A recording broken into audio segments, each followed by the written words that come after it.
ఓం సాయిరామ్. సమర్థ సద్గురు సాయినాథ్ మహారాజుకి జై. సాయి భక్తులందరికీ నమస్కారం అండి. మన బాబాగారి దయవల్ల మనందరం బాగుండాలి, సంతోషంగా ఉండాలి అని చెప్పి మనస్ఫూర్తిగా కోరుకుంటూ ఈరోజుటి వీడియో స్టార్ట్ చేస్తున్నాను ఫ్రెండ్స్. ఇక ఈరోజు వీడియోలో మనం చూడబోయేది ఏంటి అంటే, తల్లి క్షమించరాని పాపం చేస్తున్నావమ్మా. ఈ సాయి మనసుని చాలా కష్టపెడుతున్నావు. ఈ సాయి మనసుని బాధ పెడుతున్నావు.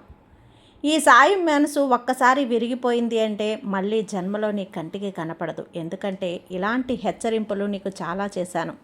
నేను ఇదే ఆఖరి హెచ్చరిక అని నువ్వు భావించు. ఇంతటితో కూడా నువ్వు తెలుసుకోకపోతే నీ సాయి ఎన్నటికీ కూడా నీకు కనిపించడు. ఆ తర్వాత నువ్వు ఎంత పిలిచినా కూడా తలిచినా కూడా నేను నీ కంటికి కనపడనమ్మా. జాగ్రత్త. ఎట్టి పరిస్థితుల్లో కూడా ఈ సాయిని దూరం చేసుకోకు. అలా దూరం చేసుకున్నావు అంటే నువ్వు చాలా నష్టపోవాల్సి ఉంటుంది. చాలా ఇబ్బంది పడాల్సి వస్తుంది. అందుకే నిన్ను హెచ్చరిస్తున్నాను బిడ్డ. ఇంతలా నిన్ను ఖచ్చితంగా తెలుసుకొని తీరాల్సిందే అని చెప్పి ఎందుకు చెప్తున్నానో ఒక్కసారి వినిబిడ్డ అని చెప్పి బాబాగారు అయితే మన కోసం ఒక మంచి సందేశాన్ని అయితే తీసుకొచ్చేసారండి. ఆ సందేశం ఏంటి, ఆ సందేశం రూపంలో బాబాగారు మనతో ఏం చెప్పబోతున్నారో తెలుసుకునే ముందుగా మన ఛానల్ని ఫస్ట్ టైం చూస్తూ ఉన్నట్లయితే ప్లీజ్ సబ్స్క్రైబ్ చేసుకోండి ఫ్రెండ్స్. వీడియో నచ్చితే కనుక లైక్ చేసి సపోర్ట్ చేయండి. ఇక వీడియోలోకి వెళ్ళబోయే ముందుగా ఒక్కసారి, ఎక్కడెక్కడో మీరు జ్యోతిష్యం చెప్పించుకొని తృప్తి చెందకుండా, మనశ్శాంతి అనేది లేకుండా, మీ సమస్య అనేది ప్రాబ్లంకి ఆ సొల్యూషన్ అనేది దొరక్క మీరు అసంతృప్తిగా బాధపడుతూ ఉన్నట్లయితే ఒక్కసారి మనకు బాగా తెలిసినటువంటి గురువుగారు శ్రీ షిరిడి సాయిబాబా ఆశీస్సులతో జ్యోతిష్యం చెప్తున్నారు గురూజీ సుబ్రహ్మణ్యం రాజు గారు. Contact number 9908224144. ఈ గురువుగారు నెంబర్ 1 వశీకరణ స్పెషలిస్ట్. మీ యొక్క ప్రతి సమస్యకి కూడా పరిష్కారం అనేది చూపిస్తారు. అన్ని విషయాలను కూడా ఫోన్లో స్వయంగా గురువుగారే మాట్లాడతారు. ప్రేమ, పెళ్లి, భార్యాభర్తల మధ్య సమస్యలు, స్త్రీ మరియు పురుషుల వశీకరణం చేయబడును. చెడు గృహ ప్రయోగాలకు నివారణ చేయబడును. మీ యొక్క ఎటువంటి సమస్యనైనా సరే ఫోన్లోనే 24 గంటల్లో పరిష్కారం అనేది చూపిస్తారు. కాబట్టి నమ్మకంతో గురువుగారిని కాంటాక్ట్ అవ్వండి. మీరు ఎక్కడెక్కడో జ్యోతిష్యం చెప్పించుకొని అసంతృప్తి చెంది ఉంటే ఈ గురువుగారి దగ్గర ఒక్కసారి ఫోన్ చేసి మీ సమస్యకు పరిష్కారం అనేది తెలుసుకున్న తర్వాత మీ మనసు ప్రశాంతంగా ఉంటుంది.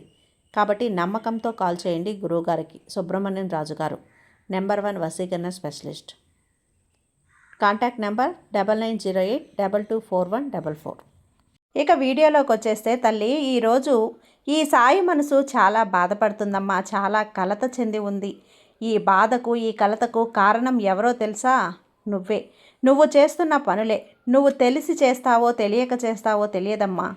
కానీ ఒక్కొక్కసారి నువ్వు ఏం చేస్తున్నావనేది కూడా నీ వెనక ముందు ఆలోచించకుండా చేస్తావు.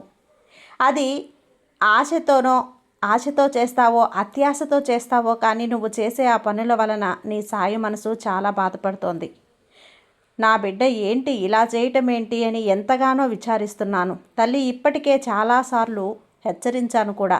నీలో మార్పును తీసుకురావాలని, నీలో ఉన్న చెడు ఆలోచనలు, చెడ్డ బుద్ధులను మాన్పించాలని ప్రతిసారి కూడా ప్రయత్నించి విఫలమవుతూనే ఉన్నాను తల్లి. నీకు ఎన్నిసార్లు చెప్పినా కూడా, ఎన్నిసార్లు హెచ్చరించినా కూడా నీ తప్పును నువ్వు సరిదిద్దుకోవటం లేదు చూడు. ఈసారి మాత్రం ఈ సాయి ఊరుకోడు బిడ్డ. ఒట్టి చేతులతో వెనుతిరిగి వెళ్ళే ప్రసక్తే లేదు. అసలు వెనుతిరిగి వెళ్ళడు. నీ సాయి నీ దారిని మళ్లించి నువ్వు చేస్తున్న తప్పేంటో నీకు తెలియజేసి ఆ తర్వాతనే నీ సాయి వెళ్ళటం అనేంటూ జరుగుతుంది. ఇదంతా కూడా నీకు అర్థం అవ్వాలి అంటే ఒక చిన్న కథ రూపంలో చెప్తాను.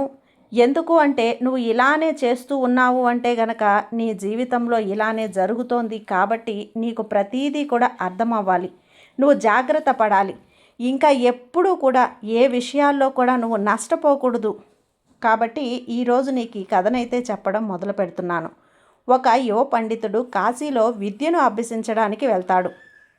తను 12 సంవత్సరాల పాటు విద్యాభ్యాసం పూర్తి చేసి తిరిగి ఇంటికి వచ్చాడు. ఇంటికి వచ్చిన తర్వాత ఆ పండితుడు తన తండ్రితో ఇలా అంటున్నాడు, నాన్నగారు, నేను వేదాంగాలు నేర్చుకున్నాను కాబట్టి మీరు నన్ను ఎటువంటి ప్రశ్న అయినా అడగవచ్చు, నేను దానికి సమాధానం చెప్తాను అని అన్నాడు. అప్పుడు ఆ తండ్రి, సరే నువ్వు అన్ని విద్యలు నేర్చుకొని వచ్చావు అంటున్నావు కాబట్టి నేను నిన్ను ఒక ప్రశ్న అడుగుతాను, దానికి సమాధానం చెప్తావా అని అంటాడు. అలాగే నాన్నగారు చెప్పండి అని అంటాడు. అసలు పాపానికి తండ్రి ఎవరు అని అడిగాడు. ఆ తండ్రి అప్పుడు ఆ యువ పండితుడు ఆలోచనలో పడ్డాడు. పాపానికి తండ్రా? ఈ విషయాన్ని నేను ఏ పుస్తకంలో కూడా చదవలేదే. అసలు ఈ విషయం ఏ పుస్తకంలోనూ లేదని ఆలోచనలో పడ్డాడు.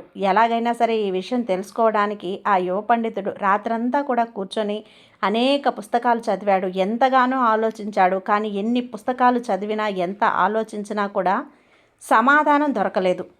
మరుసటి రోజున తన తండ్రి అడుగుతాడు, నీకు పాపానికి తండ్రి పేరే తెలియనప్పుడు నువ్వు అంత దూరం వెళ్ళి ఏం చదువుకొని వచ్చావు అని అంటాడు.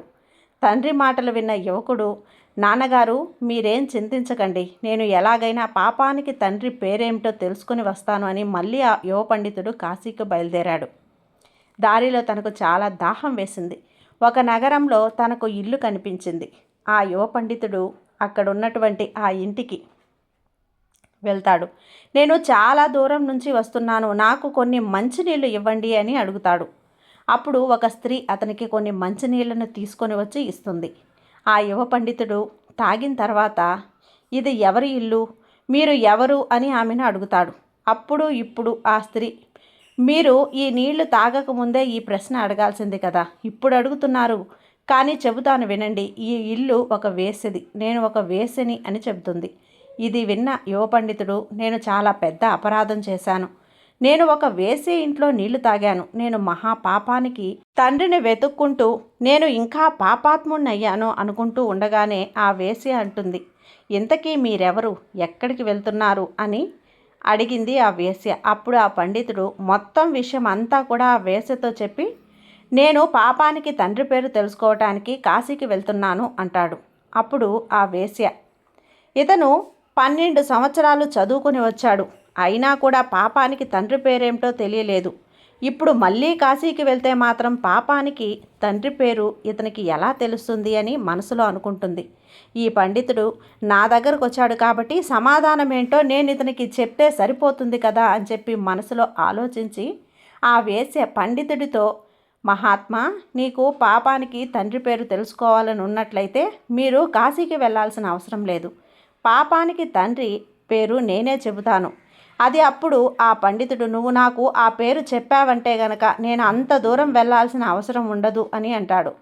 ఓ మహాత్మా, నేను నీకు పాపానికి తండ్రి పేరు చెప్తాను, కానీ మీరు చాలా నీరసంగా ఉన్నారు కదా, మీరు చాలా దూరం నుంచి నడిచి వచ్చారు, అందువల్ల మీరు కాసేపు ఇక్కడ విశ్రాంతి తీసుకోండి, అప్పటి వరకు కూడా నేను మీకు భోజనం సిద్ధం చేస్తాను, మీరు ఆ భోజనం చేసిన తర్వాత మీకు ఆ సమాధానం అనేది చెబుతాను అని అంటుంది. అప్పుడు ఆ పండితుడు, నేను మీ ఇంట్లో ఎలా భోజనం చేస్తాను, నువ్వు ఒక వేసివి, నేను ఇక్కడ భోజనం చేయను, అసలు ఇక్కడి నుంచి మంచినీళ్ళు తాగినందుకు నేను చాలా ప్రాయశ్చిత్తాన్ని చేసుకోవాలి అని అన్నాడు. ఆ మాటలు విన్న స్త్రీ, నీకు బియ్యం పప్పు అన్నీ ఇస్తాను, మీరే స్వయంగా వండుకొని భోజనాన్ని తయారు చేసుకొని తినండి అని చెప్పింది. అప్పుడు ఆ పండితుడు, నువ్వు ఒక వేసివి, నేను నీ ఇంటి నుంచి ఒక బియ్యం గింజ తీసుకోవడానికి కూడా సిద్ధంగా లేను అని అంటాడు. మహాత్మా, నువ్వు ఇవి నా చేతి నుంచి తీసుకున్నావు అంటే కనుక నేను మీకు 5 బంగారు నాణ్యాలను ఇస్తాను అంది. అప్పుడు ఆ పండితుడు, ఇక్కడ నన్ను ఎవరు చూస్తారులే, అయినా నేను ఎవరికి తెలుసని అనుకొని ఆమె చేతి నుంచి 5 బంగారు నాణ్యాలను తీసుకొని ఆ వేసే ఇచ్చిన ఆహార పదార్థాలను కూడా తీసుకున్నాడు. ఆ పండితుడు వంట చేసుకోవటానికి అన్నీ సిద్ధం చేస్తూ ఉన్నాడు. ఈలోగా వేశ్య అంటుంది, అలాంటప్పుడు నా చేతులతో వండి పెడితే ఏమవుతుంది అని. వెంటనే పండితుడు, నేను నీ చేతులతో ఇచ్చిన మంచినీళ్లు తాగాను, బియ్యాన్ని తీసుకున్నాను, ఇంతకు మించి ఎక్కువ ఆశించొద్దని చెప్తాడు. అప్పుడు ఆ వేశ్య, మీరు నా చేతులతో వండిన భోజనం తిన్నట్లయితే నేను మీకు మరొక 5 బంగారు నాణ్యాలను ఇస్తాను అని చెప్తుంది.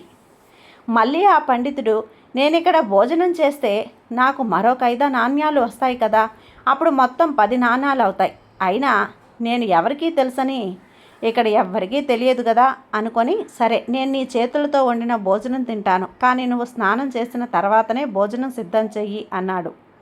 ఆ వేసి అలాగే అని చెప్పి స్నానం చేసి భోజనాన్ని సిద్ధం చేసి తీసుకొస్తుంది. ఆ తర్వాత పండితుడికి భోజనం వడ్డించబోతుంటే ఆ పండితుడు, నువ్వు వడ్డించకూడదు, నేనే వడ్డించుకుంటాను అన్నాడు. ఇప్పుడు ఈ భోజనాన్ని తయారు చేసింది నేనే కదా, అలాంటప్పుడు నేను వడ్డిస్తే ఏమవుతుంది అంటుంది.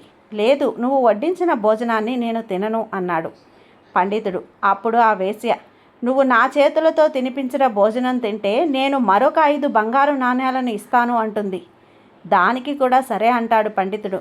ఆ వేశ్య పండితుడికి భోజనం తినిపిస్తూ ఉండగా అతని భుజం మీద చెయ్యి వేసింది. వెంటనే పండితుడికి విపరీతమైన కోపం వచ్చింది.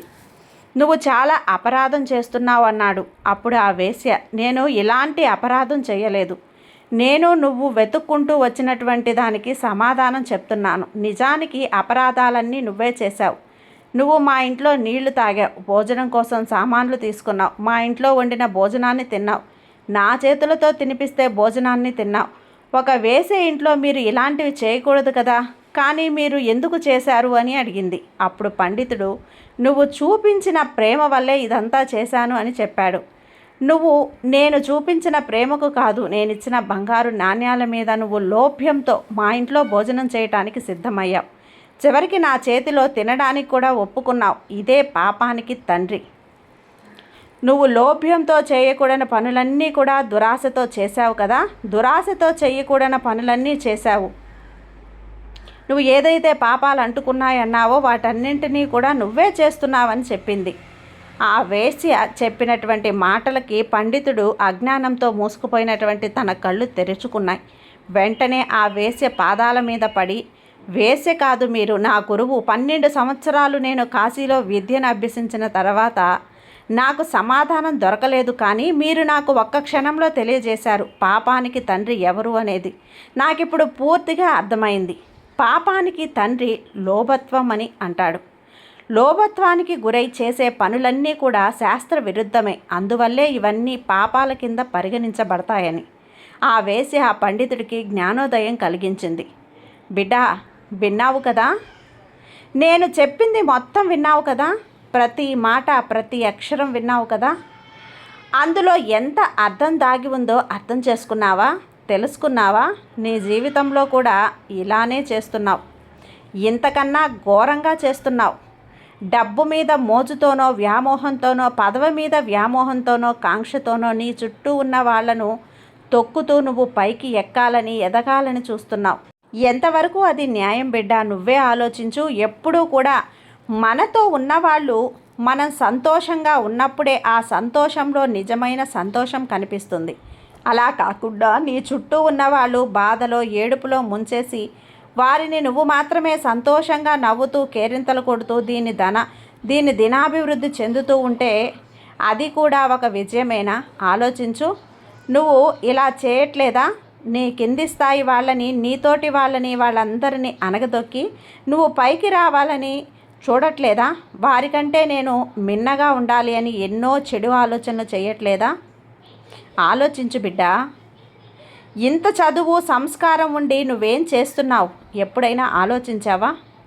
నువ్వు పనిచేసే చోట నీ కింద ఉద్యోగులను డబ్బు మీద కాంక్షతోనో మోజుతోనో డబ్బు సంపాదించాలన్న ఆశతోనో వారిని ఎంతో ఇబ్బంది పెడుతున్నావు. నీ తోటి ఉద్యోగులను బాధ పెడుతున్నావు, నీ చుట్టూ ఉన్న వాళ్ళను బాధ పెడుతున్నావు. అందరికంటే నేనే ధనవంతుడిగా ఉండాలని, గొప్పగా ఉండాలని, పేరు ప్రతిష్టలు తెచ్చుకోవాలని, అందరికంటే ఎక్కువ డబ్బు సంపాదించాలని ధ్యేయంతో అందరినీ మోసం చేస్తున్నావు, వంచన చేస్తున్నావు. నలుగురిని కాళ్ళ కింద నొక్కేసైనా సరే నేను పైకి ఎదగాలని చూస్తున్నావు. అందరూ కన్నీళ్లకు కారణమవుతున్నావు. డబ్బు ఆశ చూపిస్తే ఏ పని చేయడానికైనా వెనకాడడం లేదు. నీ చదువు సంస్కారాన్ని కూడా మర్చిపోతున్నావు, మంచి మానవత్వాన్ని కూడా మర్చిపోతున్నావు. ఆఖరికి డబ్బు వేటలో పడి, డబ్బు మోజులో పడి నీ ఉనికినే నువ్వు మర్చిపోతున్నావు. జాగ్రత్త బిడ్డ. ఇది నీకు అంత మంచిది కాదమ్మా. నీకు కూడా కుటుంబం ఉంది కదా.